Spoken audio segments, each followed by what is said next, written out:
Hello, tabletop wargamers, and welcome to Tried and True, a podcast hosted by the Delaware War Machine community.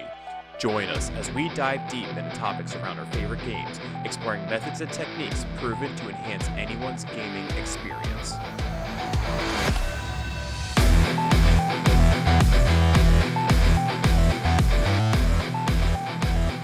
Hello, everybody, and welcome to the 19th episode of Tried and True. I am your host, Paul. I'm Dan.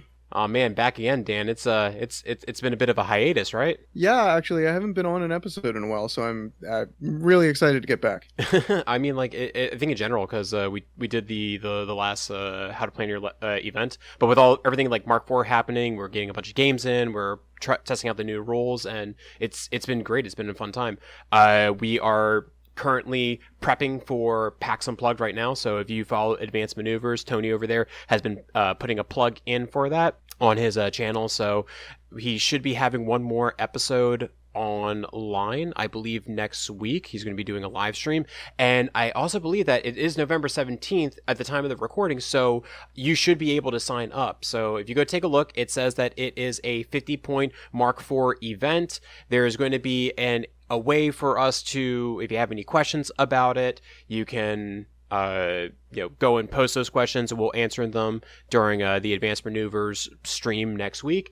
And yeah, it's going to be a fun time. We got a lot of really cool stuff. I had some custom tokens made. We were going to have a lot of raffles to go give away models.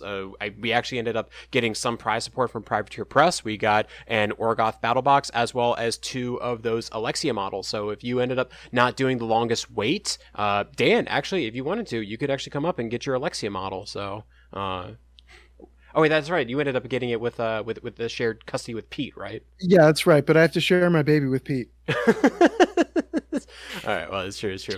All right. Guess what I forgot to do again today? What's that? Buy my ticket for PAX Unplugged. You got to go do it. I already heard that.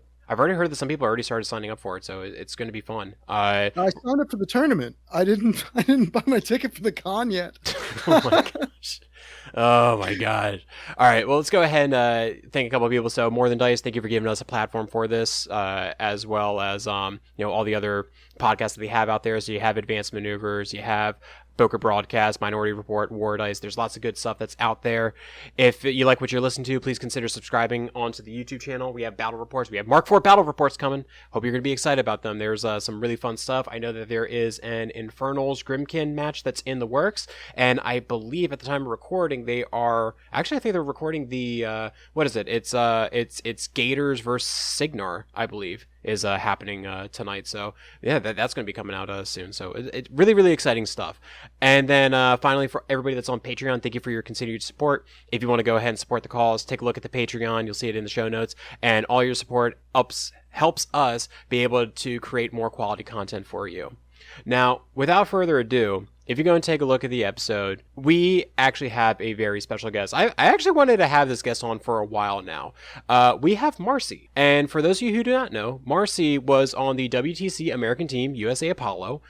She won the Boker Brawl team event with her team this past October, and she's won multiple Warfare Weekend Invitational qualifiers, including Capticon, Liberty Brawl, and Nova. And just recently, last weekend, was it 2 weekends ago, won the Warfare Weekend Invitational and Privateer Press's Iron Gauntlet. So without further ado, Marcy, welcome to Tried and True. Hello. Glad I can finally be here. I know, it's so exciting. It's like, because I remember, I think I messaged you like a while ago. I'm like, hey, you want to get on the show at some point? And this was like months ago when we were talking about different ideas. But no, it's great. I'm glad that the stars have aligned, that we were able to finally get you on. Yeah, I'm super glad too. Having you on is great. You're like a local celebrity to us. Oh my gosh, yeah, 100%. If anybody didn't know, Marcy's name is on our plaque at our store, so got that in there. So gotta feed the ego some more. But yeah, I'm super happy that I can finally come on. I know we've kind of talked about it before, doing an episode, but I think schedules just haven't aligned. So well, I mean, you've been so busy with all these different events, and I mean, with Warfare Weekend. Well, I guess I was like wondering, is it possible? Because like what we want to talk about is competitive play, but before we even get started, can you kind of give a little bit of a synapse, or sorry, not synapses, brains? No, a synopsis of like this year, like all the different events, like the different Warfare Weekend qualifiers, invitational qualifiers you went to, the Iron Gauntlet, and I mean even WTC, like. Yeah. Tell us more about yourself. Who are you? So I've been playing the game for many years at this point, traveling for events for at least the last 4 or 5 years. But I've been playing a bit longer than that, just not as intense as I have these past few years.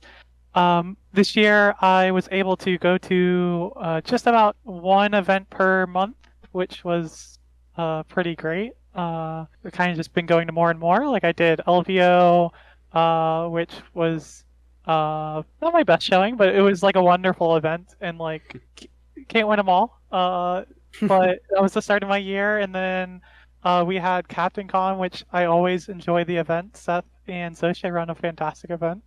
And that was my first master win of ever. So it was kind of like a nice like I went into the year wanting at least one Masters win, and I didn't expect it so early. So like it was kind of nice to get that out of the way. And then I just kind of continued doing qualifiers throughout the year. There was the Atlantic City Open, which was like a bit of a smaller event because it was a bit like last minute, and it was like a newer event. But and the space that was provided for them was just a bit smaller due to how the Atlantic City Open was run. Uh, and I also went out to Minnesota for the Twin Towers Throwdown. Got third there. And kind of just kept traveling to events. There was the Liberty Brawl. There was a Northeast Rumble that Sosha and the Massachusetts crew put together, which that was great. Like there were so many new qualifiers this year. And like I'm just so excited to see like how they continue. Because like I feel like the qualifiers just continue to be like some of my favorite events. Because it's kind of like it's more relaxed. Like conventions are great because like there's always something to do. But like these qualifiers, you kind of like fly out the day before or like the night before, get to like hang out with people. Like the Northeast Rumble. We flew out Friday, hung around with Zosha and Jake for a little bit. Had the qualifier, went out to like dinner with like everyone, and then Sunday Zosha and Jake hosted people at their house for like a barbecue. It was just like a great time, because it was just very like laid back. And then we had Nova Open, which is always great. It's just constant cycle of things to do. There's like a team event, there's solo events, there's like a board game lounge, there's so many demos for different like games going on. Like it's just a grand old time. I always try to make it out for the team event every year just because team events are honestly my favorite part of War Machine events. Like the camaraderie and just like the different dynamic that the team aspect provides is just so fun. If you don't mind, if I can interrupt you for a second, because I think the first time that I heard about you, were you on Mollywhoppers? I think at Boca Brawl last year. Yeah. Okay, yeah, because I think I remember hearing it, just like oh yeah, like that's like the best Circle player in the region. I'm like I don't understand why is Circle so scary. And then I heard about Kruger too, and the nonsense of that. I'm like, ugh, okay, stay hard dodge, please. Yeah. I think every one of our pairing matchup sheets, the entire team wrote a 1 for hard dodge.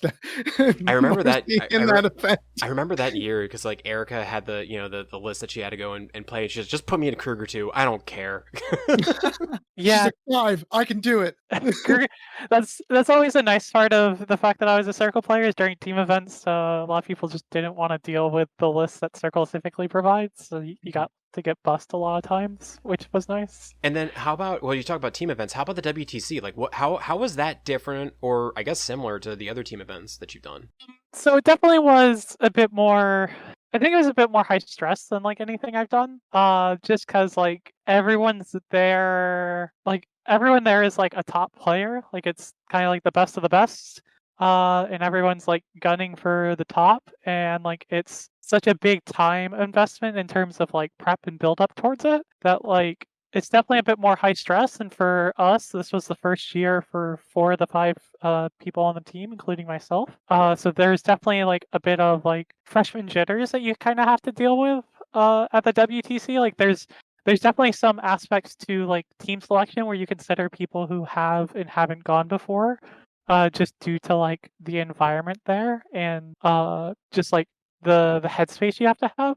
Which, like, I say that, but also is one of my favorite events because it was just such like like the US players typically and some of the other countries typically take like a week off and just like get like a house or whatever and just like play games, go like travel, like make a time of it.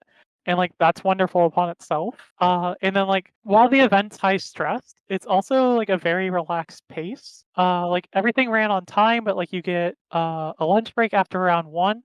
And while there is 6 rounds that spread across 2 days, so you're only playing 3 rounds of War Machine each day. So you get a bit of an earlier end, and you get to like at the end of every day, it was just like hang out, drink, and like talk to all these people that you either like never met, you won't see for like another year, or like you've in some cases like you've played the last 2 years on War Table with, and you finally get to meet. Like it was just a wonderful experience, and honestly, it was like the peak of my War Machine experiences ever. Oh, Like we that's pretty we incredible. I yeah, hope you we lost round 1, which was a bit of a bummer for us, but like we were able to claw it back and get 6. And like even then, like even after the round 1 loss, we were like, this is like the best War Machine ever. I mean, at yeah. that point, like you're really are stressing your own skills against just players that they'll grind you. Like you will see really what you're capable of in that kind of environment, and that has to be Right. really really incredible. I even heard though, and I don't know I heard I think it was like on Seth's Boker broadcast, but he said like round 1 of the WTC is the most intense because if you're out, then you're not getting top spot. And I guess, did you feel that in the first round? There was definitely a sense of deflation that we had after the round 1 loss. Like it was a combination of like really close games that like literally like 5 seconds or like 2 dice rolls changed and like we could have won the round. But our opponents played it really well, so that's not to take away from them. So like there was definitely a sense of like deflation. Thankfully, we had like the lunch break to kind of like do our combinations of coping with it. May it be sulking in the corner or like How many steps does it take? yeah, and like there's definitely a sense of like, well, like that happens. But then we kind of like looked at it and we're like, okay, like since winning is out of the question, we will just do the next best thing and win every single game that we can and just try and place the highest that we possibly can. So as opposed to just feeling like, oh, it's done, it's over with, we just shifted our goals from like, okay, top 3 to like top 8. Like top 8 at the event is still wonderful. Like Yeah, absolutely. honestly, like it's a field of just like constant sharks. Like we got to play the Polish team who has like Tomasz Mucha, who like wonderful guy. He's like a circle player that I used to like, or not used to, but like before I traveled as much, it was just like, oh, like I got to like watch his games and evaluate and like learn a lot from him just seeing him play. So like being able to play against our team was like really cool, and like just constant stuff like that where like basically the big names from like all the regions you kind of get to see. So, well, and let's go and actually talk a little bit about it. And real fast, was War Machine your first go-to war game, or did you pick up something else? Or how did you end up getting into War Machine? Yeah, so I got into tabletop gaming about 13-ish, 14-ish years ago. Because we were moving to one of our new houses, and my dad was going through a bunch of stuff, and he started pulling out like old Warhammer Fantasy High Elves and like 40k Space Marines, and I started asking questions, and it kind of involved into like me being interested and like us finding a local game store to us. And then we bought it. Like I got into Warhammer Fantasy and Warhammer 40k, and played this for a few years. And then when I was like 13 or 14, Jan out of the Maryland area, who used to live down in North Carolina, which is where I'm from, was a press ganger and kind of like sold us on the game, and we played that for a year, and then the meta kind of died, and I shifted back to just various other tabletop games. I played like X-Wing for a little bit, mostly 40K. And then War Machine kicked back up in my area again, and then it's kind of just been mono gaming that since about what I was about 16, so 8 years ago. So like no, that's not right. I was 17. 2014-ish? 2014, 2015-ish. Yeah, And there was a then big spike in the game's popularity around that year. yeah, and then kind of because I was like tail end of Mark II Yeah. into Mark III is basically like when games started picking up in my area, and it's kind of just been just playing that ever since. Like I've definitely like dabbled in a few other games. Like I played Magic before War Machine, and I still play some Magic, mostly Commander. During the pandemic, I like dabbled a bit with like MCP, and like I've just played like various games, but like War Machine for the past like 6-ish years has been my main game. And I tend to like be a mono game kind of person. And yeah, I just look to keep sticking with it. Awesome. Were you always like a competitive focused player with either in War Machine or in the other games as well? Yeah, so like I think like the first tournament I ever played in was like when I was like 11 or 12, and it was like a 40K tournament. And like I just loved the competitive aspect. I used to play sports. So like I've always kind of had the mindset of like wanting to push myself to better myself in the forms of like performance. And like even when I wasn't playing tabletops a ton, like there was a time frame where like War Machine died off and I just wasn't happy with like 40K, so I was playing a lot of like video games like CS:GO, like League of Legends and such. And like even then I was playing like ranked, like I was like Diamond in League, like borderline challenger, like I would do CS:GO competitive matches. Like I've always kind of like when I find something I enjoy, I kind of always just push it to a limit of like what's the highest competitive point I can try and take this. And I kind of do that with a lot of things, and maybe for better or worse.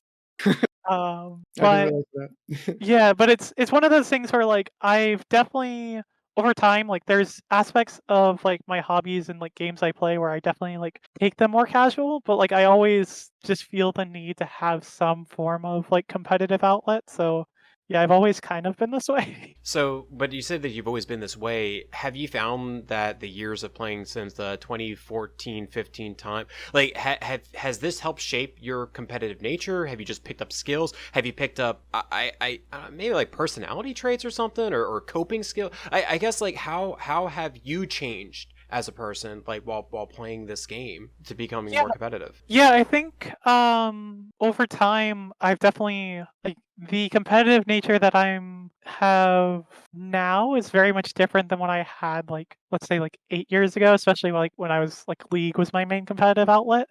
Like I think it's changed in a much healthier way, less toxic and for myself and outwards as well. And more like growth oriented form of competitiveness. Like even if we just go back to like 2018, 2019, I was very focused on like when I went to events, I'd be very like result oriented. Like I'd want to win, I want to like do well. I would get upset over losses. I'd stress over like end game states because like I was trying to close out the game and win. And it just kind of led to a sense of Did you like? I tied my self-worth to my performance. Yeah, and I was gonna say And it's like when you look at the end state of that, because I'll go ahead and say it. It was the same thing. Like I care about the end state. Like I want to get that win, but it makes it feel like when you're on a losing streak, it's just like Christ, why am I playing this game? But when you go and take a look, well, what did I take away from this game in order to go and get better for the next time? And it completely changes your mindset. It's the same thing I try to tell my students as well. yeah, and I think that's kind of like a very important aspect. Like when you're kind of approaching any sort of competitive play is like it's definitely something I took many years to kind of discover is like results aren't the end all be all. Like that's very easy to say like once you start like having the results of course, but like even before like the way the game felt and the way I enjoyed events shifted dramatically when I started taking people's advice to heart of focusing less on the results and more of like figuring out like how I can improve and what I can take away from each and every game. And it's just like it's so much better. It lets you enjoy events and just like the community a lot more. When you're just less focused about like the end all be all and more just kind of going with the flow of like how results end up being and taking it away everything from every game. Because then you can kind of just enjoy what events are there for. It's like hanging out with people and having good times and playing games, and less about like, oh, I lost this game, I'm gonna go sulk and not hang out with people. Yeah. The game wouldn't be the game without the people in the community we play it with. So they're definitely a critical part of enjoying this. We're always chasing that W, but that doesn't mean that has to define us or how we play the game. Yeah, 100%. So in that same vein, that's our big topic tonight is what is the role of competitive play in terms of War Machine and Hordes? Or Whoa, Dan, it's as just War going Machine now at forward, this it's point. War Machine now, sorry. I gotta get that soundbite right, sorry. Okay, so we're gonna dive in deep here on what competition is and looks like for War Machine. Some things that you can do to help prepare yourself for a competition, or events in general. How to kind of decide what it is that you're going to invest and how you should continue to invest or decide for yourself. Is being a competitive player or having a competitive mindset for me something I'm interested in? So some advice on that. We'll talk about behaviors of players in competitions, both in War Machine and without. Some comments on the community of competitive players and our experiences with them, and that the great people that they are, and some other things that you can go to, like additional resources you might want to check out if you're looking to read more on competitions in general. I always like to start with a definition when I'm talking about things to make sure that everyone's on the same page. What exactly is competition to me? There's a couple like quotes that I like that get thrown around all the time. The first one is that adversity is the stone that sharpens the blade. Marcy was talking earlier about how she's always working on uh, bettering herself and seeing how far she can push and how much success she can attain. And I'm very much the same way. I really want to push myself and just see if I'm going to get good at something, how good can I get? What do you guys think? Like, yeah, so I think it's very interesting because I think like competitive play, like it's kind of like the eye of a beholder kind of situation where like everyone Mhm. can kind of give it its own definition, and it's kind of just like what you're wanting out of like these events. Like, are you like, oh, I want to like show up to steamrollers and like I don't know, like maybe win a few some here and there, or like it could just be very much of like, oh, I want to just better like just very basics of like not caring about any results and just being like, oh, I want to see myself improve from X point to Y point and like improve my list building capabilities and figure out like the more nuances of both play and like list building and like just the design of the game and figuring out like things that could be easily overlooked if you're kind of just like building a list that's more like fluff oriented or just kind of like models you want to put on the board where you can kind of just focus competitive play of like, oh, I want to see myself like have measurable improvements kind of situation. Like it doesn't always have to be like tournament centric, which I think is like something very important to like put out there. It's like you don't always have to like look at it through a lens of going to conventions and qualifiers or even Yeah. steamrollers, and like it can just be like, oh, I play this game and I improve on these factors, and that's the competitive part I want to focus on. And Which like I was gonna say is a it's like not even like an issue. Sorry, you can go ahead. You finish it. no, you're good. Yeah. No, I was gonna say it's just like even with the competitive play, because we wrote down here like casual or narrative. I think that there's almost a different expectation, a different expectation of holding yourself accountable on what the end goal is of competitive play. That you're going to have the discipline of trying to do those self improvements of being the better player or what have you. But I Right. think at this point, like I look at it like, well, with like Mark IV and family stuff, like I have a bit of a less focus on competitive play, and I'm looking at more like casual or that narrative approach to it, where I'm throwing 3D hills on the table. I don't care if it's like going to mess with me like competitively and make me lose millimeters of inches against my measurements. But to me, I'm like, Christ, this is going to be like a prettier looking table, and hell, that sounds like a good time to me. And I think you have to also be okay with trying to figure out what you want to get out of the game. For me, competition is the drive to succeed and to try and measure yourself against an opponent, like on the field of battle, so to speak, and really just try to improve upon uh, what you can get out of your hobby. I set it aside from casual play or narrative play just for the purpose of this discussion when we're in here. You can still have a competitive mindset if you are playing the game casually. You don't have to be chasing a win, perhaps, but maybe you're just trying to improve your measurement skills or improve your the way you move miniatures around the board. If you're looking to improve yourself, you can measure that as a certain amount of competitive drive. Yeah, I agree. I like when I think casual play, I think very much like we meet up, we roll dice, we have a good time, we have a few beers, we like don't think about any of the like nuances of things that could like be improved upon. And it's kind of just like moving models without like consideration of like, oh, like how could I have done this better? Or Yeah, like how is this improving me? you're just showing up and rolling bones, and everything's fine.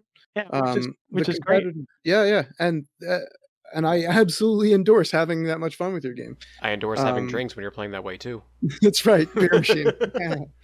um, yeah, and so hopefully, if you make it through the rest of the podcast, we can give you some tips and tricks if you want to be more competitive or improve yourself and the way you play the game in whatever aspect that may be. I always like to start with the mental game.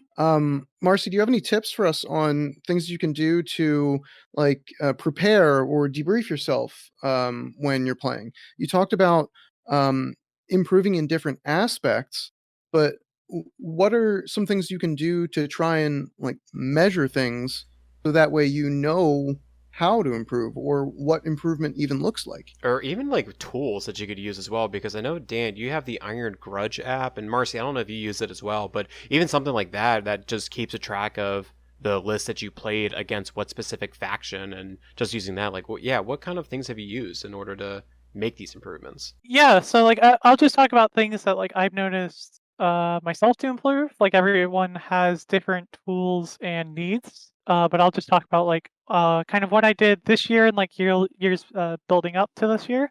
Um to kind of like allow myself to track data and just kind of like self-evaluate a bit more. So I'm a Filthy Apple user, so I don't have access to Iron Grudge, sadly. I wish I did. So what I do is I kind of just set up a Google Spreadsheets that I can access on my phone or my computer and kind of just lay it out. Probably should have pulled this up while you guys were talking, but like it basically kind of covers here it is. Like I just keep track of dates so I can have like it in an organized manner, like who I played, what caster I was playing and what theme force, what I played into, what caster and what theme force, the scenarios. I track the results just to like less so about like being like, oh, this is my win rate, and just more to understand like how the game closed out. I write down the condition of like how the game closed, maybe scenario, attrition, or assassination. If it was clock or if it was just bottom of 7. And then I put the game length, may it be top or bottom of whatever turn. I did game type just so I was able to kind of organize my data a bit better. Between like practice, I used Scrum, which was kind of like a weekly online kind of like tournament thing. Steamrollers, and then I wrote down qualifiers as well. And then I also kept a pretty wide note section where I kind of would talk about like key things I noticed about in the matchup, issues to like further approach or further evaluate, and like kind of like things that like caught my eye during the game. Like Hey, Marcy, can I actually ask you something? Because you say with all these different notes, and I didn't mean to interrupt, but no. there's so much stuff in War Machine. At least back in Mark III, there's definitely less in the Prime Arena for 4, but in Mark III, there's just so much, and it's like you can play against something like I think about Baron von Lickieschnick or whatever his name is, the Grimkin frog thing, and like I played him once and I realized he had consume. He ate my hermit. Like, ha, can't ever forget about that. And Fool then me once, shame on you. well, Fool I me mean, twice, if shame it's on me. like 2 years or a year later or whatever it is, I'm like, oh, that's right, he has that ability. I guess do you just go through this notes section, or is there like a part in your brain that you just remember all these little nuanced rules, or like how do you remember, or how did you remember all these little tiny interactions so that way you didn't get fooled again? So there's definitely like some things I wrote down in the notes. Like one I wrote down was it was against Dreamer. And I wrote watch for Arcane Vortex when you cast Sprint, you dingus. Which was to remind me that like if I'm going to sprint that turn, I need to do it before I commit in near a Cage Rager, or if they have Ruin still live, that like I need to like be aware of that when I'm committing models with Sprint Animus. And that kind of like is a nice reminder. Like when I look over games, I'll like scan over that and see and be like, all right. I'm also kind of just like a gremlin when it comes to like rule consumption. Like if I have downtime, like may I be on public transportation or kind of just like I don't know, like in the bathroom, have like 10 minutes to kill or like whatever. I'll like pull up War Room and just kind of like look through things. Like back when I lived in North Carolina, like when I played 40K, like anytime people had like a rules question for like A, their faction, or B, just the general rules, like they always would call on me. And I've kind of just always I always tell myself and others that I wish I had the brain I have for consumption of like rules and abilities for like different games. And was able to apply it to like my school. Yeah. No, Right. exactly. So like I kind of have like that benefit where like I just kind of naturally take in the information fairly well. But also it's just like it comes from just playing a lot. Like I play a lot of games, so once you play in like enough games enough times, like the things kind of just stick. I'm sorry, I have to go ahead and start because I remember when you and I played against in the team event in Nova, and I think you said like, "Oh yeah, I would do like 7 to 10 games a week," and I'm like, "Man, I'm lucky if I get like one game like every 2 weeks." Yeah, like I said, I'm a bit of a gremlin when I commit myself to things. But like I kept this note section to like remind myself of like flaws I was running into Like when I was like the practicing outliers during in a game, games. right? Not just outliers, because I felt like I definitely make notes of outliers, and I'd go back and test them through to see if the outliers pop up more. If again, it was like if the outlier was more of a consistency, or if it was what it was and was an outlier.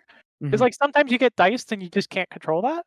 Right. But like sometimes you just have to go back and see like, oh, was this a dice or was this something like I could avoid? And it allowed me to like kind of evaluate. Like during the early half of the year, I kept making notes that like, oh, my first 3 turns with my list were very slow. In terms of my Wormwood list. And I going into like around May or June, I realized I needed to kind of get my clock in check.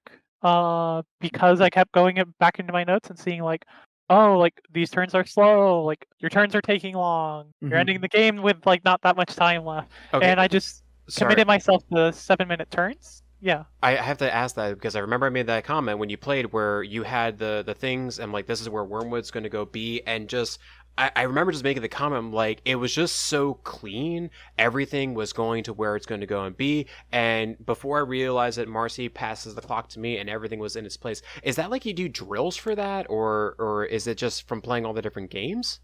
It kind of just comes from playing games and kind of breaking down games. And like we can kind of talk about that later because I think that's one of the points. But like focusing mostly on like research, and like development. The muscle memory stuff doesn't ever really come from that. So like there's definitely a double aspect to like wanting to approach bettering yourself as like a competitive player, which is like the mental and the physical. And I think like the mental is kind of just like it's a lot of just like becoming aware of the game. May it be like taking notes if that's something that helps you, just talking to people about the game. Like I have many different Discords and Facebook Messenger groups and just like individual chats with people. Like immersion, Yeah, and getting like involved. yeah, like the more you talk about the game, the more like it kind of just sticks in passing. Like if someone's like, "Oh, this list is really cool," you'll have to like, "Oh, I don't know what that model does." You pull it up and suddenly you're like, "Oh, like I didn't know this model had like consume." That's good to know like for the future. So like just talking more kind of like lets you run into these things. So like it's not just like a self-isolated prep thing. Like it's definitely like the more you involve yourself, the easier it kind of comes, which is really nice. Yeah. I Um, do have a couple quick questions about yeah. your like mental approach to the game too. Would you say that War Machine has like psychological warfare to it? Like, can you psych your opponent out? And like, how do you deal with that both in a game and outside of a game? Because I know I personally feel a lot of pressure, like self-imposed pressure. I put it on myself to say like I really want to win my next game. I'm really stressed about my Tuesday night game. Like, how do you deal with that stuff when you're not even at the table? I mean, we already mentioned that earlier that Kruger 2 was the psychological warfare caster, so That's right. Dodge.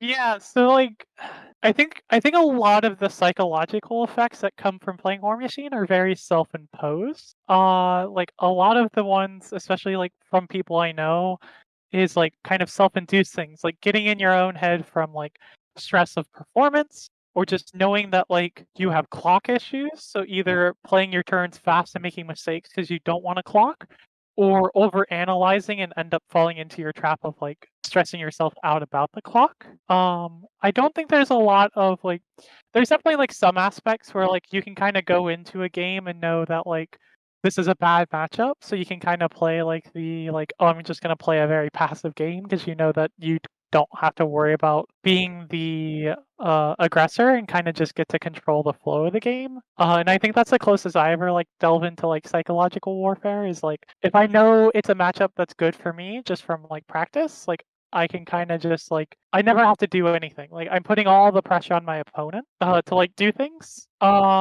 So no smack talk coming from you then, huh? I mean, I'll definitely like smack talk like friends and like people I know, but that's more of like a friendly thing. Yeah. I definitely think like getting in your opponent's head is like there's some aspects to it. Like there's definitely it's been talked about on like other podcasts before by like other players. And it's definitely like the name player effect is like once you kind of like start getting known in the community and start like doing well at events and like your name starts popping up more, people like you can like kind of like see it when you play some people is like they'll like show up to the table and be like, oh great, I have JVM or I have like Brandon Owens or like so and just kind of like self defeat themselves just based off of that because they kind of put the these players on like a pedestal of like kind of like remove the humanness out of them Mm. and kind of self defeat themselves in that way when we're all humans, we all make mistakes. So like if you remove that aspect, then you're just playing a game of War Machine and trying to do the best you can. Yeah. I don't think I've ever heard any banter between two players that wasn't in good faith in War Machine. I think our community is very good in that respect. But I definitely acknowledge that I've walked up to a table against you a couple of times and I'm like, here we go. How bad's this gonna get? I mean, it But was like that, and I mean, you mentioned JVM, and I remember for the Boca Brawl, I'm like, up, all right, there yep. he is. Yep. But you But play those games anyway, and you try to do better the next time, and try to do better the time after that, and that's the important thing, right? well, but it's also like you can go play against those named players, and you might not walk away with a win, but you walk away like with an idea or an understanding of like, I did better than I expected, and I mean that's Yeah. even something to show for as well. What's one thing I learned from this game? What one thing can I write down, even if it's not just win, loss, whatever? What's my one lesson that I can learn today? Well, let's talk about some lessons learned. Marcy, do you do clock drills? 100%. Um, What is that for so our listeners? it depends on like what you're trying to practice. A lot of people run into clock issues in late games situations. So you can kind of do like a few different things. I myself and Justin too, another local, and was on WTC Apollo as well. Um, practice this year with 7-minute time turns. And we kind of just measure like how much we go over or under and try to stick to the 7 minutes and kind of like track. At least I know I did for myself. I'd write down each of my turns. So I'd like go like, okay, my deployment was a minute. My turn 1 was 3 minutes, so that saves me 4 minutes of my 7 minutes. And then like my turn 2 is 5 minutes, so that saves me another 2 minutes. So I'm already like at a +6. And basically kind of like force myself to play a 7-turn game with only hold on, numbers are hard. 49 minutes. And that allows me to have like 11 minutes of flex to either like have a longer turn or just like close out late games. Like it lets me understand like what's important and what isn't important. And then there's another aspect of like clock drills is like setting up game states either from pictures or from past games of like turn 5 onwards and setting a low clock and figuring out like what is not only the correct method of closing out the game but the method of most clock efficient. It reminds me a lot of like famous articles and explanations about chess games. Like they're trying to set up for an end game position. You know, that sort of thing.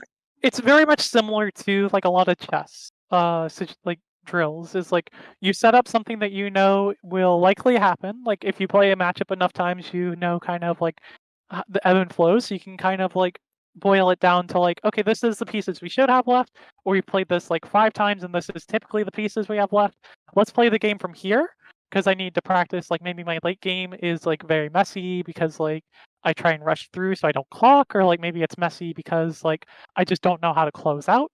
So it can be a lot of like things like that. Or like how I talked about before is like I noticed my clock was very slow in the early turns.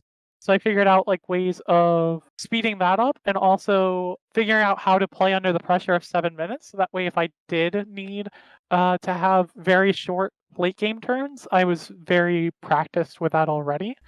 And like it definitely showed in the games I've played. Like I played Tim Bosit from the Belgian teams round 6 of WTC, and like I think at one point I gave him like a 15-minute clock advantage just due to like fatigue and just like I don't know what I was doing. I think at one point I just stared at the board for like 2 minutes.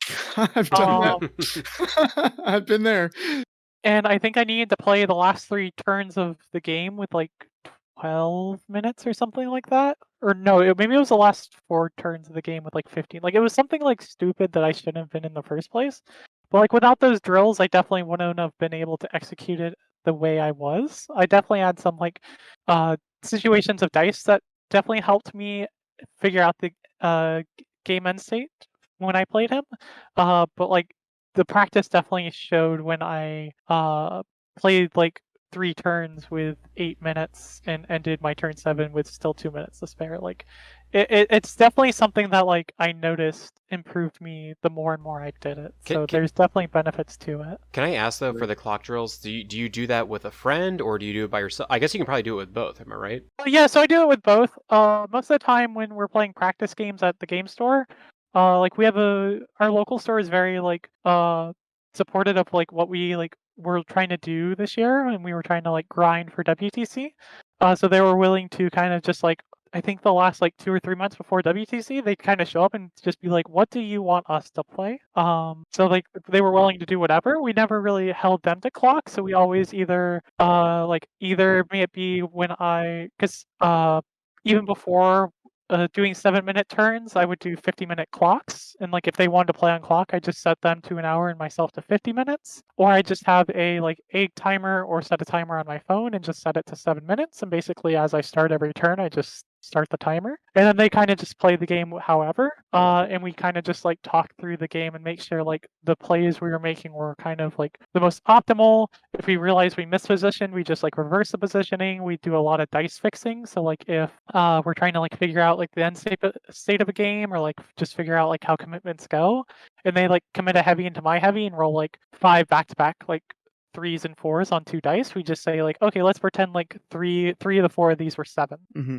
Like you're bound to have like a bad dice roll across a string, but like if you just have constant bad dice rolls, like it doesn't help figure out like the natural progression of like the expected output of the game. Yeah, it only teaches you what happens at the very far end of that bell curve, like 1 in a million games. And I mean, you So can't like use that as that It data point. It's is like it's going not to happen. applicable to the vast majority of games that you'll be playing in the future. yeah, so like we would do things where like typically if like me and Justin would do it a lot like when playing into other people's like if we had a string of like really good dice we'd just be like okay let's pretend these were like average dice. But like if we had a Mm. string of bad dice on our end, we'd just be like we're gonna keep it and see how we can play out of it. Because like bad Yep. dice do happen, so it's very important to like understand that like either if you made a mistake and you're already on the back foot, like how to get out of that, or well, like I committed a heavy and I rolled nothing but threes. It happens sometimes. How do I fix this? It's really Mhm. interesting that you mentioned that because I don't think I've ever like Dan. Have you ever heard of that before? Like I've never heard of this. So it's something that I have heard about when I talk about War Machine and when I talk about other game systems to other people. It's about kind of assuming the input, like your dice rolls or the positioning of your opponent.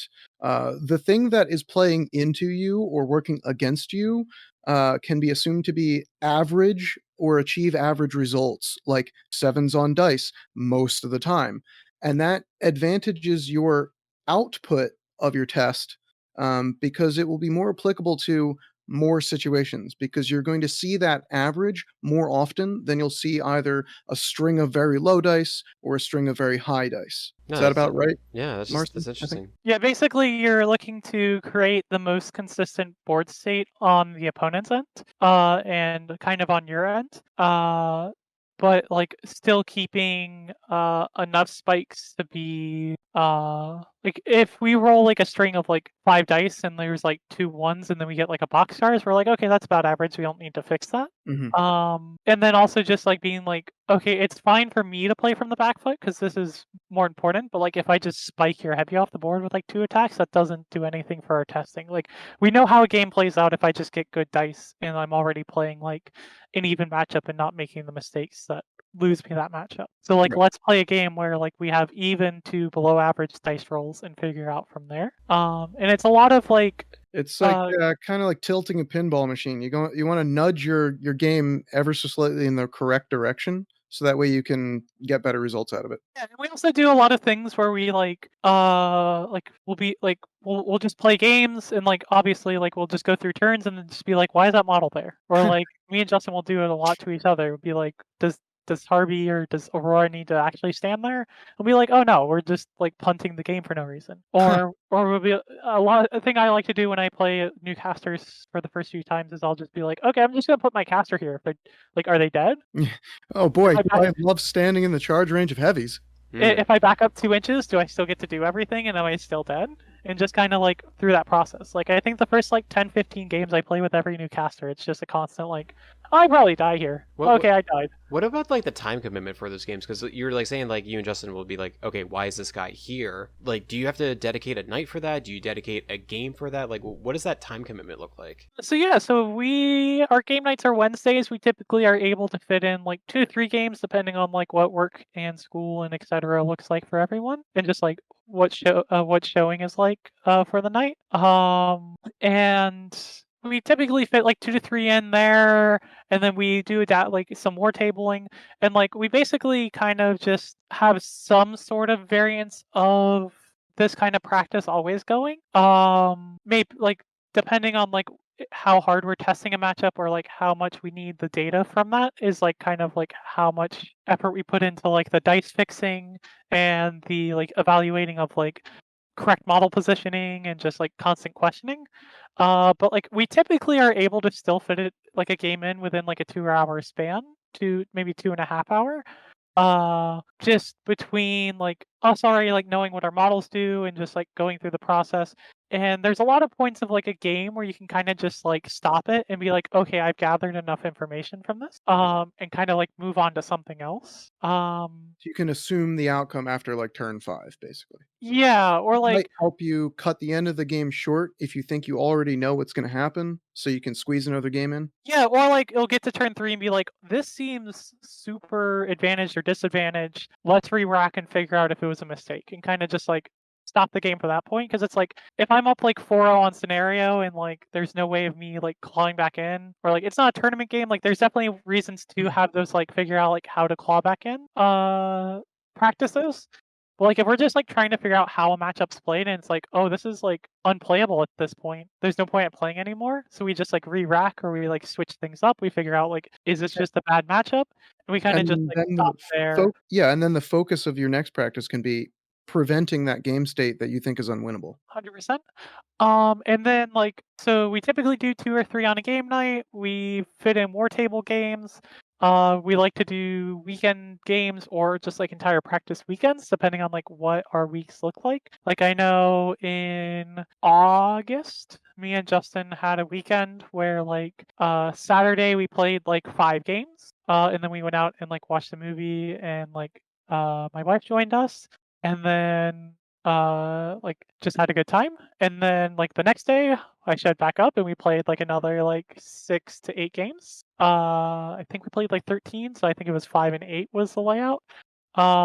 It just kind of just went through the process, and like it's a matter of like understanding not only your limitations but everyone else's. Like Mm. if you make a thing out of it, it's a lot more enjoyable than if you were just like slamming your head against the table consistently. Like we had a practice night or practice day hosted at someone else's house that like they ordered bagels, they cooked dinner, like we kind of just like made it like a gathering as well as like a game day.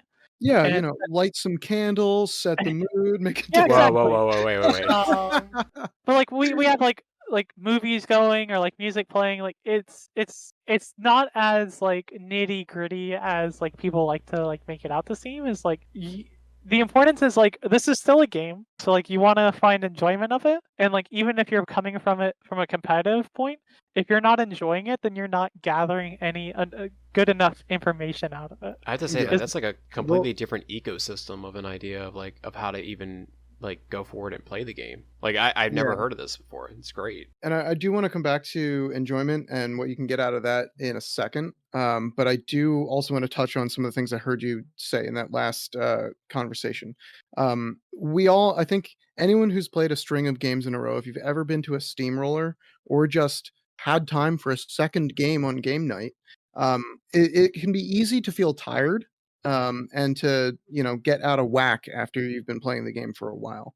Um, I want to ask you briefly if you have any comments on like how you can help yourself like physically stay in shape to be able to keep bending over the table and making measurements and keeping yourself thinking straight after you've played a couple games that go to 7 turns. Yeah, so I guess the first I'll just talk about like the game itself is like when you're doing these kind of like practice days and you're playing like multiple games, that itself is kind of already helping you test your endurance. Like if you're already getting used to playing like 6 games in a day or like even just like 4 games in a day, because like most events are like 3 or 4 rounds, like you'll have some qualifiers that are 5.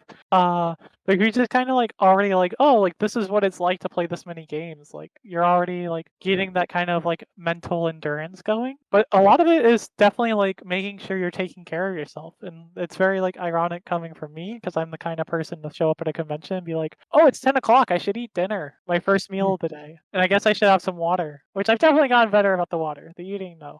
But like staying in shape is definitely like very important. Like it's something like it's important to both your life and also just like how you do like if you're just looking at it from a pure like competitive gaming aspect, like you'll look at like these like esport teams that have like professional cooks like in their gaming houses. You'll like there's Yes. definitely like a plethora of articles talking about like chess players and like how they take care of themselves in Yes. terms of their diet and stuff. So there's definitely a lot of like crossover in terms of that. Like something that Jake talks about, JVM, Jake Van Meter. I've heard him mention it multiple times to different people, and it's talking about like, oh, like when I realized core strength helps me like not feel awful on my back, for playing like 5 games, like Yep. physical endurance and physical like self-care is definitely like something that like carries over into like tournaments. Like if you're not in a good space mentally or physically, then like you'll have a hard time like fully committing yourself to these games. So like I know myself, I used it as like motivation to like eat better and like stay in shape, like work out more, which like was already a goal I was wanting, but like having a nice like extra motivator of being like, oh, like if I do this, I'll be able to like endure through War Machine more. That's right. I mean, I 100% agree. I hate working out myself. I hate running. I hate doing all that stuff. But you know, sometimes you just need to bite the bullet in order to help yourself achieve that other goal that you're trying to get to. I mean, you also Um, have to go say that there's more to life than just War Machine. I mean, it is, but seriously, like Yeah, I've seen but this is like having good physical health. You're going to get more enjoyment out of your life overall, not just in yes, your 100. games. yeah, like And as you pointed out, like there's more to it than War Machine. If you're like as much as we're focusing on the competitive aspect, you definitely don't want to put anything in your life to the side. And like your health is definitely like the number one importance. So definitely make sure you're taking those steps. yeah, 'Cause it helps you in many ways, and like, 100%. living's one of those. So, So oh, go ahead, Dan. how? Yeah, no, I totally agree with all of that. So let's go back to Paul. Do you have a comment on this section, or should I go to the next one? About the physical, we already talked about it. You No, I was. go work out, everybody. Do a sit up. It's good for you. Yeah. Good for you. It'll Okay. make you happy. Not in the moment, but afterwards. Drill Sergeant Paul telling him what to do here. Uh, so in light of that, in there are other things out there in the world. How does a player help themselves make the decision? Is trying to be more competitive or pursuing competitive mindset something I'm interested in? Can I stay invested in this, or should I put this to the side and pursue something else? Can I actually like say something to begin with because all right, I'm gonna go. All right, so I think I mentioned it was like with Poker Brawl. Like the first one was like I want to go experience this game at a high competitive event before my baby was born, and I put forth the time in the steamrollers and everything, and I had the time for it, but to keep myself at that same expectation, it's unreasonable. I mean, doing the podcast and help out with the local community, like doing all these things, it's unreasonable to hold myself at that standard or that expectation compared to like these other players. And Marcy, like you're in college, right? And like younger, like you can't compare yourself to all these other players that are going off to all these different events. And I just like to at least preface this with that. Yeah, 100%. Like I definitely am like a good scenario where like I have a lot of free time. I don't have kids. I don't have like I'm able to like work and go to school and still be able to balance this. But like definitely like sometimes you just have to like be like, okay, I can't do it like this year or next year because of X, Y, or Z reason. But like this is something I want to do. So like just like make sure life comes first. As Paul was saying. Like Yeah, definitely don't hold yourself to everyone else. Everyone has their own different standards and like requirements of life that come first. So like just it's definitely like an evaluation in that aspect. It's just managing your expectations or having realistic yes. expectations. Yeah, 100%. Like Expectations is a great word there. Yeah. yeah. But as you were asking Dan, it definitely is like like the first question is like, is this something I enjoy doing? If you're like doing whatever methods to like become competitive and you're like, I don't enjoy doing this, then don't. There's the easy first step. Like the first step is, do I have fun doing this? We all do this to have fun. It's not like a job. We're not making a living out of it. This is a hobby. Like A wise man once told me, if you're not having fun doing your hobby, you might be doing your hobby wrong. exactly. So like if the answer is no, then like you have found your answer of like, do I want to continue with competitive play? Now if your answer is like yes, or like at least want to give it a try, then like there's more to it where like you have to like Like, take in like the mental load that's gonna come from it. It's like yes. where are my expectations and are these reasonable expectations? If you're just getting into competitive War Machine and you're like, oh, my expectation is like I'm gonna win a Masters in like 6 months. I'm not saying it's not possible, but like maybe like you might be shooting for the stars off the bat. And like that's never a bad thing, like if that's what helps you drive. Like but like having reasonable expectations, just as Paul said about like life and balancing War Machine, it also comes towards like evaluating competitive goals. Mhm. Like that was the mistake I was falling into in 2018 and 2019 is like I kept pushing myself to be like, oh, I want to win a Masters this year. But I needed to just be like, oh, this is like my first few years of actually like traveling and being competitive. Let's just learn from this. And that's where I was getting a lot of my frustrations. And then once I took the step back, I was like, oh, this is how you be competitive and have like a good time. I mean, At you're least right for about myself. that. Well, I mean, like, because you're saying about, like, trying to win a Masters, and I think about this, the people who win those Masters, they're going to all those events. They're going to the LVOs, they're going to the Captain Cons, Adepticons, and all those things. So, like, right, like, try a local steamroller. Okay, you're good. Go to another steamroller. Go to a place where there's players that you haven't played against before, and see what they're bringing to the table. And then that way, I think we're like talking about like that data collection and being able to get better and better. Like it just starts small and like work our way up to it. 100% agree. Experience and failure are going to be your best teachers here. Personally speaking, I can tell you, I learn a lot from the games that I lose. And you can even do this kind of analysis, not only saying, I'm going to project, here are my expectations over 6 months or a year. Like my goal is winning a Masters, as you said. But also you can analyze it down to the game. I just lost a game. How does that make me feel? How should I be expecting to respond to this? I just won a game. How does that make me feel? How can I expect to respond to that? Or Can I even like do the that other again? swing of like I've lost 5 games in a row. What am I doing with myself? That's right. I'm in a rut or I'm on a hot streak. How do you take that? How does it inform your gameplay and your approach both at the table and away from the table to the rest of your games? Yeah, so yeah, definitely.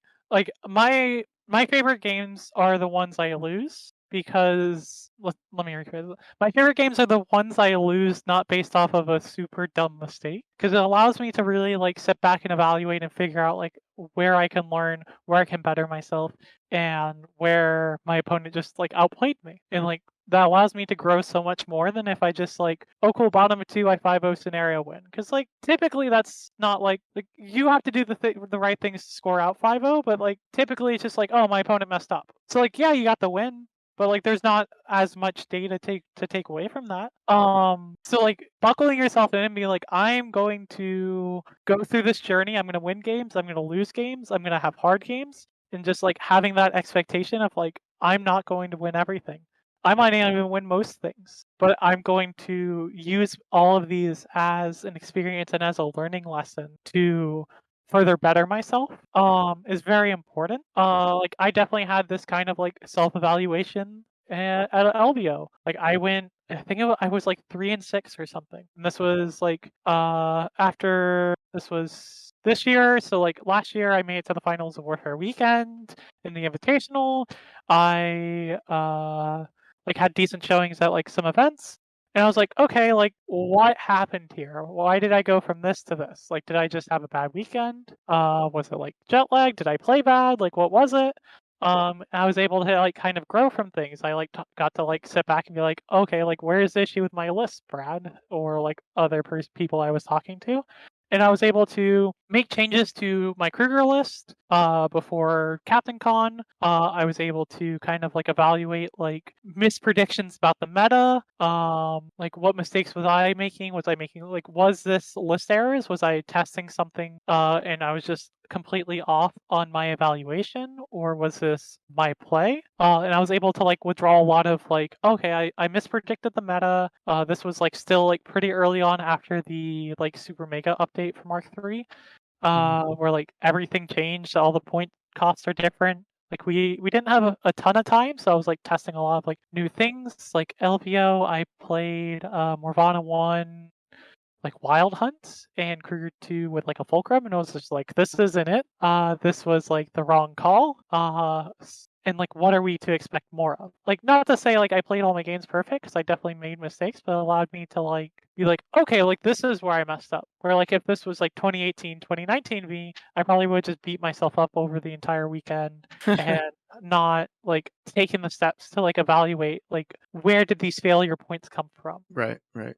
And and focus more on like, oh, I'm a bad player, and like not to say I still had that. Like I'm sure you can dig it up in one of my chats. I like message like Brad and be like, why am I going to WTC? Because I gave up a heavy on like top of 2 because of a dumb like fatigue error. Oh my So like god, that is just perfectly normal anxiety. Everybody gets that. yeah, so like I'm not saying like beating yourself up is never the right call, because like I definitely still do it. Like Yeah. I definitely like do things and be like, why am I here? Why do people think I'm good? Why did I leave my caster within charge range of your heavy? Why did I do that? Yeah. This is But like very scientific method stuff. Like you're setting a hypothesis, which is like your meta prediction. You're testing that hypothesis, which is you going to that event, and then you're analyzing the results and you're saying, this is what I experienced at that event. How can I use this in my next experiment? 100%. It's a Um, lot of like just kind of like just evaluating data points and kind of like making it a bit nitty gritty, yeah. which like is Evaluating your fun for a lot of observations. people. Yeah. And if you are a person that finds those observations are overly negative or primarily detracting from your experience, if you can get repeated results that show I am not enjoying this, then please do yourself a favor and try to take a step back and see if you need to pay more attention to your approach to the game, because no one wants to be stuck in that rut. And sometimes it's difficult to see the forest for the trees. When you don't know these things are happening to you, to your mental state, it can be difficult for you to pull yourself back a bit. But try to take a moment every once in a while and just think about how your experience has been and how you want to keep playing the game. Yeah. I myself and definitely like talking with other players, like the times where we like enjoy the game most is after we have taken a step back. Maybe like we've gotten too busy with life and it started bleeding over into like just more stressors into the game, or we were just like being overly harshly critical of ourselves for whatever reasons and just like making the experience not fun. The most fun we've had is when we've taken that step back, taking like a week off, 2 weeks off, a month, however long you need, and being like, what do I want out of this game? And coming back to it with that new, fresh mindset of like, this is what I want. May it be like, okay, like this is my new competitive outlook, or may it just be like, okay, competitive's not for me, or like this line of competitive's not for me. Let's change it up and see if that's what I'm gonna enjoy. And that's where I found most people are like come back to the game and are like, oh yes, I love this game. So you can also say like I'm more than happy to try and compete and try to beat like my friends at a game on my kitchen table, but the level of competition that I enjoy does not equate to going to steamrollers, does not equate to going to masters. That's not what competition means to me. And it's important to be able to identify that and look at yourself and your experiences and try to understand how they shape how you want to be able to play War Machine or anything else. And Marcy's a great example of this. I think over the past couple of years with the successes that you've achieved, you show very well what paying that level of attention can do to help you. So that next topic I want to cover is like the behaviors of a player when they're trying to be competitive. How they approach these things. It's really a lot has to do with mindfulness, and we've addressed this a million times, that managing your expectations. So what do you think you can offer our listeners as a tip to help you stay grounded? Is there Yeah. someone you talk to or something you do, a ritual that you have? I kind of just part of it's like surrounding myself with people that I can trust and talk with. So like, may it be like dealing with life stuff or just dealing with like War Machine stress, I know that I can like message them and like talk to them. And like it helps me like kind of just like step back and be like, okay, like I'm good to go. Part of it's just like don't let the ego get to you. Like people all the time will talk and be like, oh, this is like the one of the best circle players, and like usually my response is like, no, I just play a lot of games and sometimes I get lucky when I need to. Like like part of it's deflecting, yes, but the other part is like making sure you're not just like sitting there and like blowing smoke into your head and just being like, oh, I'm the greatest, I'm hot shit, like I am here to like I am the best of the best, because like that won't make you friends, and B, like you'll just disappoint yourself when you don't hit those marks. My dad always used to tell me, "There's always somebody better." Yeah, there's always a bigger shark. That's right. There's always bigger fish. Like, and I think like those two steps of like just being like finding a group that you can trust and talk with and just like relax with is very nice and important. And also just like realizing like we're all just playing a game. This is plastic and metal and resin models that we What do you call this? War dollies? yeah, it's just war dolls. We're rolling dice with our war dolls, having a good time and hanging out with people. Like this isn't brain surgery. This isn't rocket science. This isn't the cure to world hunger.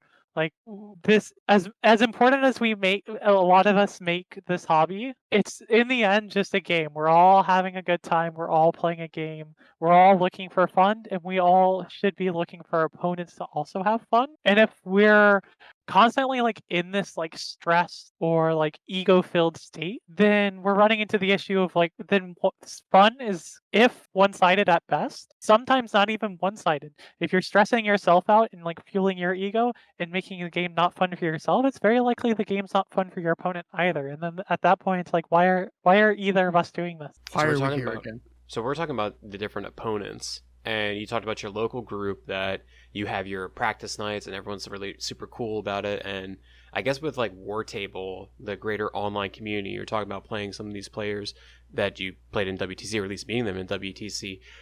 I guess how does the competitive community change at a local level to a regional or national to like a global level? Yeah, so I think like most of the people have a very similar or adjacent mindset to like how they would approach the game, just in varying different aspects. So like most of the people, if you run into someone who is like local or semi-local and they travel a lot, and you're like, man, this person's really cool and like chill, and like even though they take the game super seriously, like I enjoyed all my games and hanging out with them, then that's likely going to carry over to like 95%, if not like 99% of like most of the other people also traveling, having a good time and like playing and taking the game to the level they are as well. So like there's that like great aspect. And like the other thing is like you need to like evaluate that like your local meta likely won't be fully representative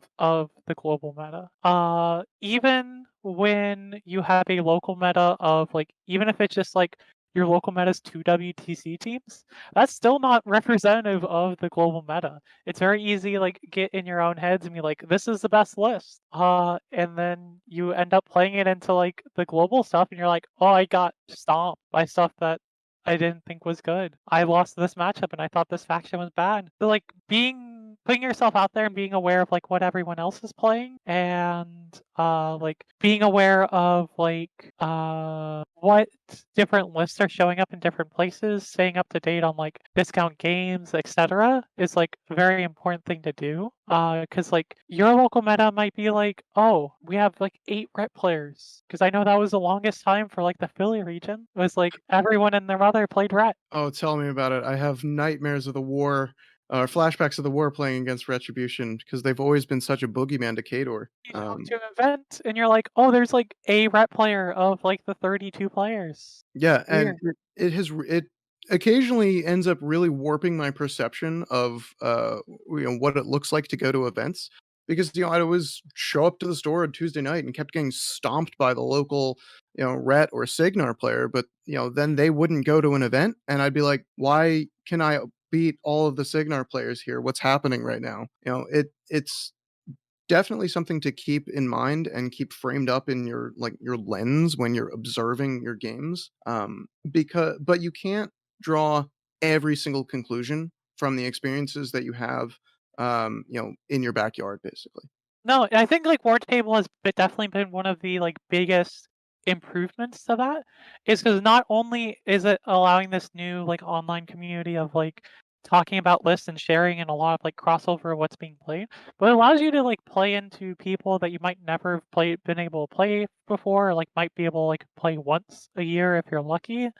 And it allows you to see such a wide range of like varying lists and be like, oh, this list is very good into my list pair, and I've never seen it before. Like, is this popular? Is this just your list? Like, am I gonna see more of this? Yeah, opposition research. Yeah, like it's such a cool tool for us to have, because it allows us to like data test and like broaden our perspective of the game way more than it ever has been in the past years. Even when we had like DGI constantly update, like post every like month about like the conventions and like what was being played, because then you get to have these practice games and such and like Steamroller-esque games So for consistently on your hands, but like with players from varying regions and like different metas and game takes and evaluation. Yeah, Wartable is an excellent tool. And for the listeners that may or may not know, when we're talking about DGI or discount games, there's I'm not going to plug it, but there's an online store or an online retailer. They have a part of their website devoted to recording the events of major tournaments. And they'll even record, who won, what lists were they playing, what faction were they playing, who took second place, what were they playing. So that's a way to look at some recorded results of successful players. It's a great resource if you want to go out and find that on your own. And the other thing I wanted to talk about in this section was, when you're interacting with people online and you're having those, you're visiting a forum or you're typing into Discord or Facebook, it can be very easy to get off track with, the research you're doing, or just trying to immerse yourself in information about it and see what people are talking about. I like to call that an echo chamber, when like people are just talking about the same thing over and over again, or doing those results repeatedly. They're recounting the same opinions endlessly, and then you go to any other community and the reality is completely different. But it's hard to separate those two things. Any tips for us, on trying to avoid that false information overflow? I think so like a very important thing is to like always keep in mind is like if someone's talking in like definitives, like this matchup you never lose, or like Only a Sith deals in absolutes. yeah, like if there's a lot of absolutes, then maybe like you want to like kind of like refrain from like taking the opinion or data as like 100% like truthful. And like I've definitely like stated sometimes and had to go back and correct myself where I'm like, oh, like you just can't lose this game, and then I go back and I'm like, okay, like that's not impactful, and then I like reword it and I'm like, oh, like if you do these steps, this matchup's very advantaged, and like you have to like do these things right, and then if you do, it's very hard for your opponent to come back. Like if it's all about how like the data is structured, because if it's structured in that manner, it's still saying a very similar phrase of like you'll basically never lose this, but in a way that's constructive and telling you how the matchup's played, as opposed to like, oh, you just never lose this matchup. In Um, Street Fighter, they call that the 10 and 0. yeah, like there's definitely those matchups. Like sometimes you just had a matchup and you're like, oh, there's no way I can win this unless like my opponent's dice go bad. But like there's still things that need to be done right, and that like you can kind of try to present your opponent with problems. But, like if you're noticing like individuals or groups consistently talk about how like, oh, this list just can never lose. There's no bad matchups. It's always advantage. It just doesn't. There's nothing you can do to stop it. Then like Kruger 2 is the best caster ever. Oh, you can't win it. It's unwinnable against Kruger 2. No, maybe this person is just a Kador player that has to play into it all the time and hates it. Yeah, like there's opinions that may vary. Like maybe it's the best player in their area, and like there's a skill differential that causes that to be the case. Like maybe they can just play with a wet paper towel and still like do well at their locals. Um, Or like maybe they're right. This is a very strong list that wasn't to expected, and like you need to like write it down, but then you need to like do the testing yourself. And like that's kind of like what all the data collection from like these online groups boils down to is like, yes, it's important to listen to other people because like A, your opinion's not the end all be all. B, many of these individuals are also putting in the game and effort to reach a certain point. So like they are also striving to like get these data points, so it's their data is also very important. But also you just take that and apply it yourself. Like if everyone's like this list just can't be beat, figure out why that's the case. Like sure, like these groups might not be providing the best information, but you can still like gather tidbits of information that could be valuable. Right. Uh, You still heard that concept, and you can take that back home and talk to your locals and say, "Can we test this? Can we figure out why they're saying this online?" Yeah. The one thing I will say is like avoid if there is groups that are just painfully toxic, I would just leave them. It's not worth the time to like sit in them and deal with it because it's just ruining your enjoyment of the game. Exit simulation. Yeah, they're dragging you down to their level and trying to make you also miserable with them. And I have found that no matter the online community, if that is a group that is doing that, I don't want to take part of that group because then it's just ruining my fun. And like they're just leave them be, let them have their space and move on, find new groups. That's right. And personally speaking, I have a lot of trouble with somehow collecting a million new Discord channels or new Discord servers. It's perfectly okay to take yourself out of the pool once in a while. And for your own mental health and self care, you don't have to be a part of every single conversation. I have trouble with my own anxieties and fighting against that. So, it's something that I feel drawn to is like I need to have my finger on the pulse, but every once in a while, maybe I can take my finger off the pulse, I can take a step back, and I can just refresh myself. Yeah, that's the nice thing about this game is like if you step away for like 2 months, you probably didn't miss too much. Like at worst, you missed like one big thing that you can kind of come up to date on. So like if you need to take some time off from groups or just like online, do it. Yeah, absolutely. So, is there anything more that we want to talk about when it comes to engaging with the like community of competitive players that we can find either locally or over the internet? I think the big thing is just always come at it with an open mind. Like be Yeah, willing to accept what people are saying. Like be willing to be wrong as well, yeah, like, or be be willing proven to wrong. not only be proven wrong, but also accept that, like, you are wrong. Be like, "Oh, my opinion was wrong." And, like, it's okay to admit that. People aren't gonna, like, hold you up and be like, "Haha, this person was wrong this one time." Like, I'm wrong all the time, and I'll admit it. I'll Yeah, be like, sometimes I'll be like, "This seems overpowered," and then I'll, like 2 seconds later, I'll also be like, "But what do I know? I thought Iona was bad initially." yeah. We only know what we do not know. Yep. Um, So let's skip down to the topic of balance because this came up earlier. So I want to try and hit this pretty hard, real quick.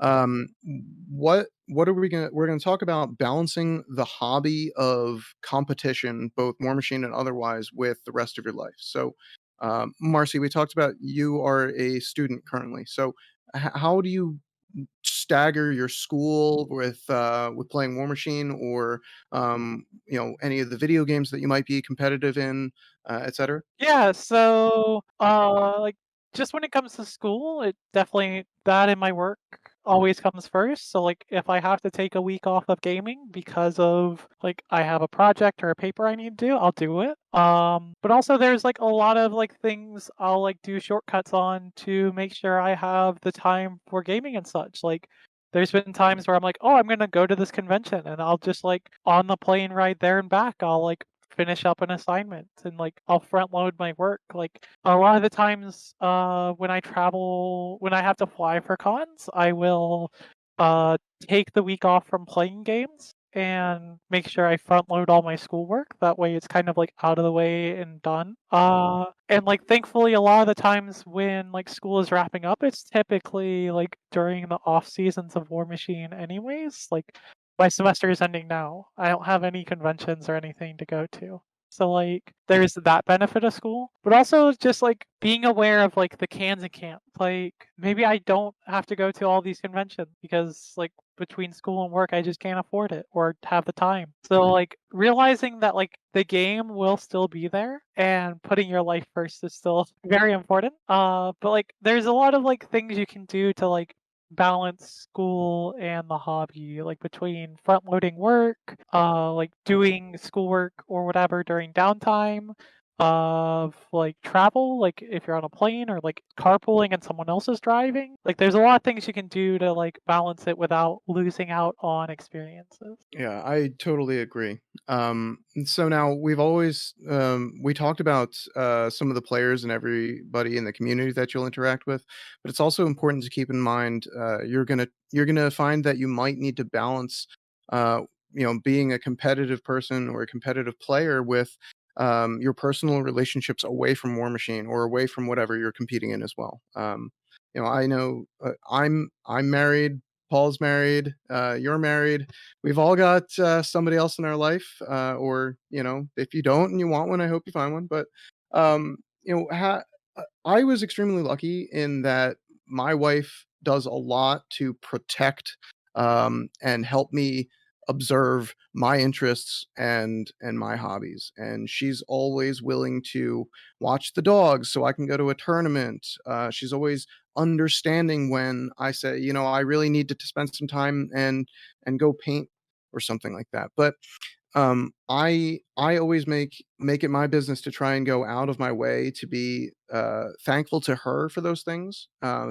So I will flip the script, and whenever it's her big important thing, I will do something out of the way for her to pay her back, to show her how important it is to me that she affords me that balance. What about you? Yeah, so thankfully, like Elizabeth, in the same situation, has very been very supportive of like my hobbies and just like life aspects of like pursuing school and work. And my hobbies, like she's always been super supportive of all that.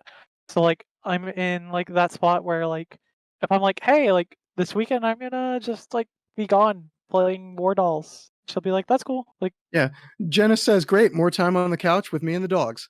Um, but like as you said, a lot of it comes down to like just very like normal, like healthy relationship aspects of like also putting forth that energy towards them. Like if you're like, oh, like I was at a con last week and the week before that I had like a practice weekend. Maybe you can afford to like not play War Machine this weekend, or like maybe do like a game on like War Table on like Sunday night or something. That's actually really And like important, like just you mentioning that, because it's really easy for you to go into, I don't want to say a rut, but getting into the habit of going to event after event after event, and before you realize it, like a whole month has gone by that you were away every single weekend. Oh, 100%. I definitely ran into that like when we first moved up here. It was kind of like an aspect of like, oh, there's so much for me to do as like there's a steamroller like all the time, where like before it was like I got like a steamroller every few months. Mhm. So it was Yeah, kind of like a bold new world. And then I had to like reel it back because I was like, I realized, and Elizabeth pointed out, and like, she was like, hey, like yeah. it's like an every weekend thing. And I'm like, oh, you're right. I didn't even I've had realize. that discussion before. And it's a very much like just like as you would with any other like healthy relationship is like you have to put the time into both yourself and them and like doing things on both ends. Like as much as it's important to take a step back for your mental health and well-being if you're just not having a good time. If they're having like an off week or something, maybe like reschedule your games or whatever and just be like, "Hey, like not going to make it. I'm going to spend some time with my partner and do whatever." Because like in the end, like when this hobby is maybe no longer part of your life or you've moved on to whatever other things, like you're gonna wish or hopefully still have your partner there. Like your partner, if that is the intention, is gonna be with you for your life. So like it's important to make sure that like that balance is there and like you're still focusing on like real life aspects as opposed to just like the game. Because while it's very important to have your hobbies and enjoy them, it's also important to have healthy relationships with both your partners and just like your non-gaming friends. Like even if it's not your spouse and like maybe like groups of friends, be like, hey, like I'm not gonna get games this week. I'm gonna go to a concert with my friends and just like have a good time or like do whatever outing with them. You know, Uh, I've had the conversation with Grant, and at the brawl, I talked to Seth for a little bit, and every single relationship is different, and you may have to have those hard conversations with your significant other to go and figure out where the balance is. And you know, it just once you have like a kid in the mix, like it changes a lot of things, and you know, we're like starting like to realize that now, and yeah, it's just figure out how to strike a balance between everything. And then if you realize that your life is not balanced, then maybe you have to just reevaluate. yeah, Yep. yeah, Communication is vital in this area. I'm convinced of it. Communication is about your expectations and the expectations of the other people that you spend time with. So when that conversation happens where they say, I'm not expecting you to go to a tournament every weekend. Why is this happening?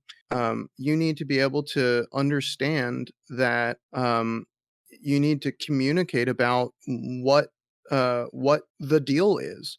How many tournaments am I going to go to? What is acceptable? What is too much? And for me, if I'm striving to compete, what do I consider to be too little?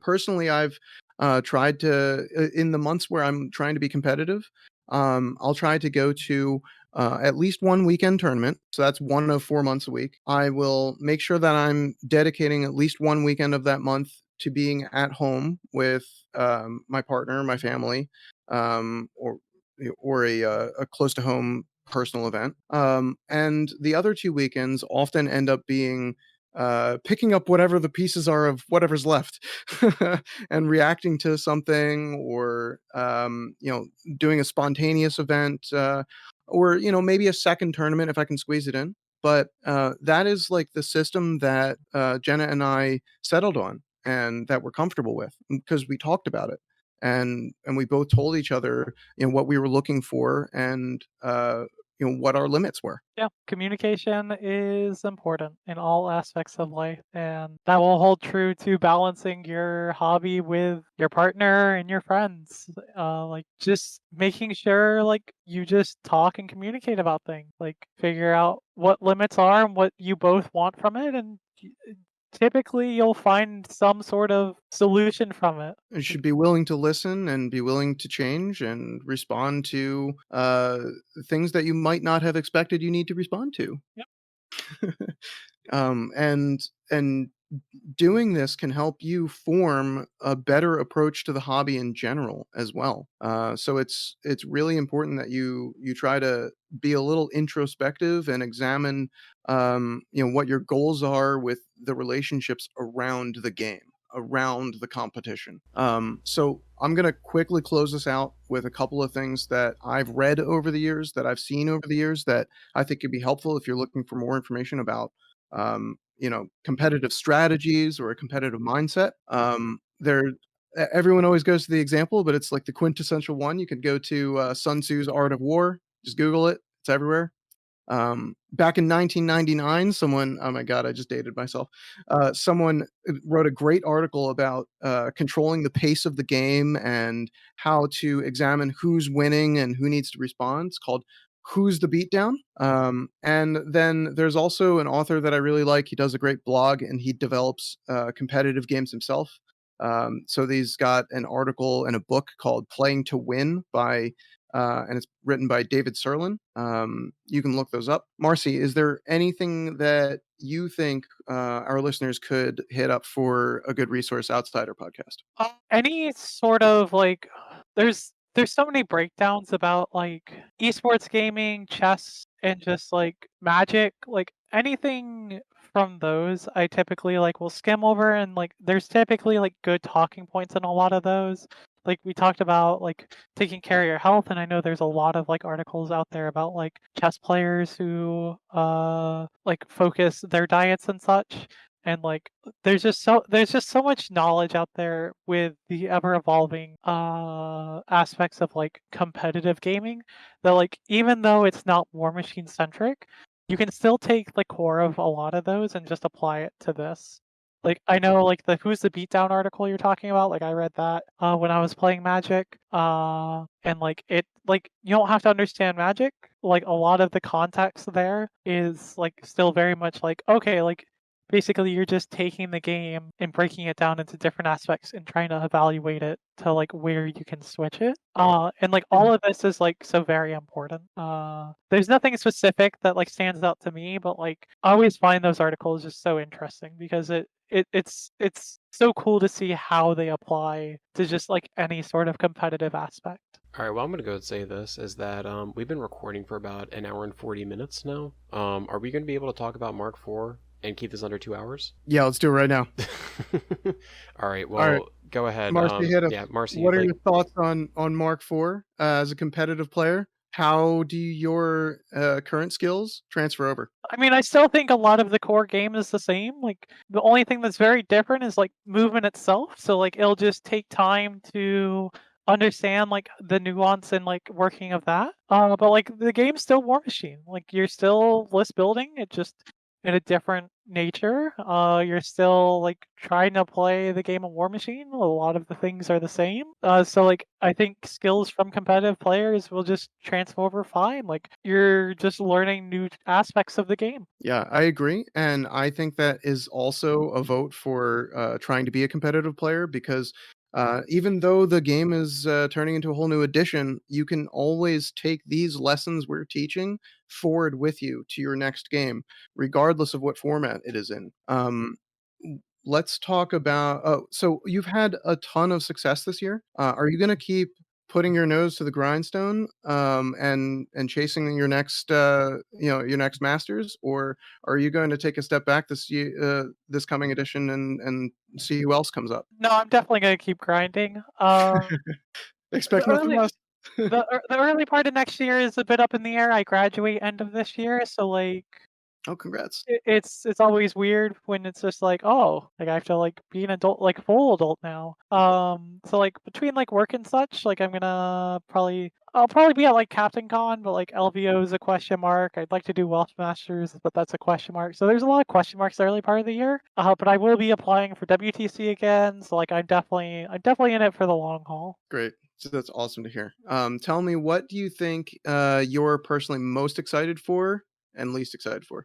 I am most excited for not only another WTC, of course, but also I am super excited for like all these new factions like Winter Corps, Storm Legion, Orgoth, Dusk, whatever Hordes factions come out at Gen Con. Like all this new is like my favorite part of the game because there's such a wide range of things that need to be learned and such a wide range